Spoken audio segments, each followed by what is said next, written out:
So they have big rubber boats to cross the river. Okay. Don't the Germans have machine guns? They do. I see a possible flaw in the plan to cross the river then. So do the men. Okay, well then why are they going? Orders. Yes, yeah. That's how it works. Yeah. Yeah, that's how it works. Right. Gotta remember. Yeah, okay. January 21st, 1944. Very soon, the Allies will make an amphibious landing in Italy behind the enemy. But before that, they must try to advance the front lines so they are in a position to link up or support the landing force. Something that stands in their way is Monte Cassino. This week, the fight there begins.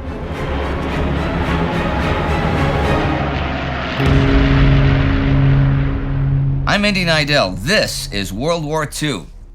At the very end of last week, the Soviets began attacks up near Leningrad, a huge offensive to try and liberate the region. They were in fact attacking along the whole Eastern Front, though only really with success in Ukraine and at Mosir. Air raids against Rabaul and Germany continued, and in Italy, a new offensive got going in the west. French attacks that began last week to break into the mountains behind and above Monte Cassino continue for the first few days of this week, but are unsuccessful.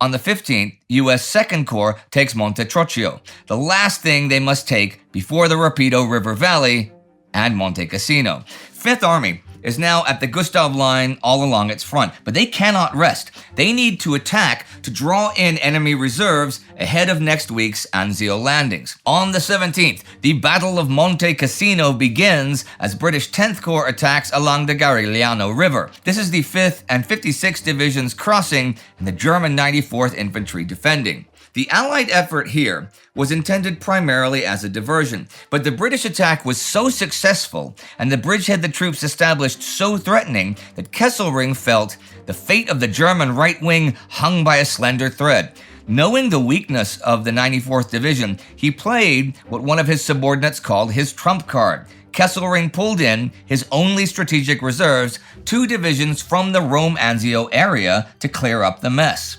Smiling Albert Kesselring is the German commander in Italy. So, though 5th Army Commander Mark Clark doesn't know it, the Allies have achieved one of their 3 objectives that I talked about last week, the diversion of reserves from Anzio and Rome. However, further attacks to expand the bridgehead and take the heights of Sant'Ambrogio fail, which means that the US 36th Division attack across the Rapido will have to go off with 0 flank protection, but go off it must. Fred Walker, 36th Commander, has serious doubts about this attack. He even writes in his diary, "The river is the principal obstacle of the German main line of resistance. I do not know a single case in military history where an attempt to cross a river that is incorporated into the main line of resistance has succeeded, so I am prepared for defeat." The river itself is only like 10 to 15 meters wide, which isn't so much, but it is 3 to 4 meters deep. It is icy cold, fast running, and with steep banks more than a meter high. The Germans have also deforested both sides of it, so there's no cover for anyone attacking. They've also turned the American floodplain side of it into a marsh by messing with the dams upstream. They've also mined the area pretty heavily. There are also no roads across said marsh that can handle trucks. So everything must be carried. Boats, bridges, everything a few kilometers. And of course they'll have to do it at night to avoid being under constant mortar fire. If you're wondering what the German defenses are like here, they have loads of concrete bunkers and dugouts, booby traps and barbed wire, and thousands of mines. But the whole defense is a zigzag pattern, so their machine guns can hit the flanks of any and all attack groups. And the 36th, though a great division, is not in great shape at the moment. They went through a lot last month at San Pietro, and they have not yet fully recovered. The plan is for 1 regiment to cross north of Sant'Angelo and 1 to its south. The town itself has been destroyed by artillery. They are then to converge behind the town, and of course, they have plenty of engineers with them who have cleared routes through the mines to the river and marked them with tape, and will help launch the boats. On January 20th, attacks begin to cross the Rapido towards the Liri Valley and Monte Cassino. The first attack begins at 8 in the evening in a heavy fog, as the men move forward carrying 24-man rubber rafts and 12-man wooden assault boats. Almost at once, while they were still a mile from the river, German shells began to fall among them. One infantry company lost 30 men in a single volley. The commander was killed, and his second-in-command wounded before they had got halfway to the Rapido. Shell fragments punctured the rubber boats and splintered the wooden ones. The tapes that marked the safe lanes were torn up or buried in the mud. Some had been removed by the Germans, who earlier that evening had crossed the river and laid new mines. In the darkness and fog, guides lost their way and stumbled into minefields. Bodies, wounded men, and wreckage clogged the way. They have 4 footbridges with them. One is lost to a mine. One turns out to be defective, and the other 2 are destroyed as they're being put into place. Many of the rubber boats sink. The total number of men who eventually make it to the far shore and dig in is below 1,000. Engineers do get another bridge set up by 4 a.m., but fewer than 350 men cross it. With the dawn, German artillery destroys the bridge. The phone wires are cut, the radio batteries fail, and the men are completely isolated. That's the northern attack. The southern one gets 1,000 men across as well, but by 10 a.m. the 21st, today, all that are able to have crossed back over the river. The fighting continues today in both zones, and it's pretty much the same thing. So basically, for 2 solid days of fighting, 36 takes heavy losses and does nothing to the German lines, and this action has no effect on German troop dispositions. Tomorrow, as the attacks here finish, the Anzio landings will take place. Tomorrow. John Lucas is in charge of them. He writes in his diary, "I felt like a lamb being led to the slaughter. He does not think they have the force for success. Today, the Anzio landing forces set sail from Naples. The amount of available shipping and the fear of stripping the current front lines of troops has whittled the number of men down to 40,000. The U.S. 3rd Division and the British 1st, backed by Rangers, paratroopers, and commandos. En route to Anzio, they are undetected by the enemy." Someone else is worried about his front lines becoming too thin over in the Soviet Union. Okay, on the 17th, Nikolai Vatutin's 1st Ukrainian front takes Slavuta, still heading for Rovno and still spreading and stretching his lines further. Obviously, he wants to shorten that line. Now, I talked last week about the salient the Germans have in the Soviet lines facing Vatutin's left wing and Ivan Konyev's 2nd Ukrainian front's right. Well, Soviet commander Georgy Zhukov is thinking about objectives. An obvious one was to cut off the bulge in the German line, not at its base, but farther east where the distances were shorter and the tactical problems fewer. By mid-January, something of the sort had in fact become necessary in order to shorten the front. Tactically, the Russians had not had such an opportunity for a set-piece double envelopment since Stalingrad. 1st Panzer Army and 8th Army had their main force committed and tied down on their outer flanks, and their inner flanks, projecting eastward, were depleted and exposed. So they're gathering force for an operation against that salient. Further south, 3rd and 4th Ukrainian front attacks that began last week towards Kryvyi Rog and Nikopol continue and come to their end. Army Chief of Staff Alexander Vasilevsky submits a plan to Stavka when the attacks end for a new offensive there to begin January 30th. Vasily Sokolovsky's Western Front is attacking east of Vitebsk this week, just like last week. The attacks begin the 15th, and over a few days' tough fighting, capture Krinky, driving the Germans back like 2 kilometers. There are more attacks the 20th, but then it all comes to an end. At a cost of more than 25,000 casualties, including more than 5,500 dead, in 16 days of combat, the shock groups of Sokolovsky's Western Front advanced from 2 to 4 kilometers, severed the Vitebsk-Orsha road, and expelled German forces from the last segment of the Vitebsk-Smolensk railroad line under their control. Despite these meager gains, as was the case with Bagramyan's 1st Baltic Front, Sokolovsky's forces failed dismally in their primary mission of crossing the Luchesa River, reaching Ostrovno and encircling the German Vitebsk grouping. But the Soviets are doing anything but failing in their new offensive against German Army Group North. In a thick morning fog, at 9:20 a.m., January 15th, 3,000 big guns and mortars opened fire on the Axis positions in the north, firing off 200,000 shells over an hour and a half, and Leonid Govorov's Leningrad front attacks from Pulkovo.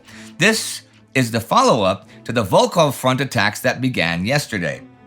Elements of Soviet 42nd Army now advance 4 kilometers into the enemy defenses. And remember what I said last week. The defenses here are more World War I than II, with barbed wire, pillboxes, trenches, and bunkers having been built up over the past 850-odd days. However, the rest of the attacks are not so successful, with tanks getting stuck in either the snow or minefields, and infantry often unsupported by artillery. On the 17th, though, the repeated attacks finally bust through, and the Germans pull back to avoid being trapped, even flooding Krasnoye Selo by blowing the bridges on the Dudergov. 2 days later, on the evening of the 19th, 2nd Shock, who launched the attack last week, and 42nd Army's forward armor link up near Ropsha. When the Soviets capture Strelna, they managed to capture 100 heavy artillery pieces that had been shelling them just a little while earlier. Reserve troops are soon also thrown in. They're taking enormous casualties. And 2nd Shock and 42nd Army begin crushing the left flank of German 18th Army. 67th Army prepares to attack towards Maga. In fact, the night of the 20th, the enemy even begins to withdraw from Maga. As for Kirill Meretskov's Volkhov front attacks against 18th Army's right flank, at the very beginning of the week, a southern force crosses Lake Ilmen by night in a snowstorm and establishes a bridgehead on the western shore. They begin hitting the enemy there, and 59th Army hits Novgorod from north, and then both north and south of Novgorod. Then, Meretskov has 54th Army on his right flank attack towards Lyuban to prevent reinforcements from heading for Novgorod. I mentioned reserves being thrown in. That's only the second half of the week, right? See, until that time, German Army Group North Commander Georg von Kuchler has the idea that his enemy isn't really trying to do more than break out of the Oranienbaum pocket. On the 16th of January, Kuchler told his army commanders that the Russians had committed all their forces, and Army Group North could win the battle by taking some risks in quiet sectors. The next day, his optimism started to fade. He thinks that he'll have to withdraw to the Rolban line on the Leningrad-Chordovo road to shorten the front. Already by the 18th, though, there is a big possibility of the Germans being surrounded at Novgorod. So the Germans begin pulling out of Novgorod to Batetsky. On the 19th, the Soviets make ready to storm Novgorod, not realizing that the enemy is leaving. So when they enter the city the morning of the 20th, there are no enemy troops left there. The Leningrad and Volkhov fronts have the enemy outnumbered 3-1 in men, 3-1 in artillery, and 6-1 in tanks and aircraft. And by this time, the double breakthrough by the two fronts is a plain fact. 3 more armies have been committed, and the attack front runs from the Gulf of Finland down to Lake Ilmen. As the first phase of the offensive drew to a close, front commanders faced 2 problems. The first, to clear their operational plans for the next phase with the Stavka. The second, to eradicate the tactical deficiencies which slowed up progress, and to shake up Army and Corps commanders who persisted with frontal attacks and used infantry for almost everything, leaving their armor or supporting artillery to idle on some road or track too often to make adequate reconnaissance. Speaking of reconnaissance, Eriksson actually talks about something else that's important in this fight. Since November, in the German rear, partisan forces have been stepping up their recon. They've also been blowing up railway lines and even attacking stations and German units. This because by now, there are 35,000 men and women in partisan brigades here, with a couple of those brigades having as many as 5,000 people in them. Their main strength is near Pskov and Novgorod. As for Kuchler and the Rolban line, he's telling Adolf Hitler and Chief of Staff Kurt Zeitzler that the defeats at Novgorod and south of Leningrad are because of a lack of reserves and an overstretched front. But those things are still the case even now. The withdrawal to the Rollbahn would free 3 divisions, 2 to go into the front below Leningrad, the other west of Novgorod. With that, the army group would have exhausted its resources for creating reserves. The 3 divisions would be used up in a short time, and an operational breakthrough could then be expected. He recommended that the pullback to the Rollbahn be made the first step in a continuous withdrawal to the Panther position, pointing out that the army group was already so weakened that it would have just enough troops to man the front when it reached there. And as the week ends, 42nd Army attacks towards Krasnogvardisk, the junction of the main roads and rail lines from the south and the west. Kuchler flies to Hitler's headquarters to discuss the situation. And speaking of flying, today, the 21st, 2 German flying aces die. Heinrich Prinz du Sein-Wittenberg, with 83 kills, shoots down 4 more planes attacking an Allied raid on Magdeburg, but is himself killed. Manfred Meurer has 65 kills, the 3rd highest German night fighter total. As he tries to score number 66, it blows up above him and he crashes and dies. Air raids over Rabaul from recently opened Piva Airfield continued this week. On the 17th, they hit shipping at Simpson Harbor and Blanche Bay. 5, and possibly more, ships are sunk for 30,000 tons. One of them with 10 planes aboard that had yet to be unloaded for the garrison, and they too are all lost. The attack was costly. 12 Commersals airplanes were lost, and 3 Corsairs were lost 2 days later, attacking Vuna-Kanau. The price was worth it, however. Rabaul was just beginning to cost the Japanese too much shipping. While the Imperial High Command was willing to absorb these losses for a while, they could not afford that rate of attrition for long. And what will they do then? Well, that is for the future to say. But for the present, this week is finished. A week with costly attacks for no gain in Italy, and costly attacks for important gains in the Soviet Union, but plans for new operations to begin within days at Anzio and Korsun. The ships are heading for Anzio right now. 40,000 men. That's not as many as they planned to have even just 2 weeks ago, but they certainly have the element of surprise. And Kesselring has taken away his reserves from the area, so that's in their favor. But the main force, the force that is to fight its way towards them, is nowhere near them at all, and certainly not in any position to reach them in the next few days, or possibly even weeks. That is a huge negative. But hey, I'm not a military strategist. I don't make the plans. And Winston Churchill is the real driver behind this one, the guy that got it all put together. Oh wait, he's not either. Well, my plans are to continue to cover this war week by week until it is over. And those plans involve the Time Ghost Army. If you want to be part of this, then join the army at timeghost.tv or patreon.com. These are the newest commissioned officers, and the Time Ghost Army member of the week is Robert Osmolski. The army supports all of our series on this channel and beyond. And you might have missed Anna's recent On the Homefront episode about pinup girls, and it was great, and it's right here. Do not forget to subscribe. See you next time.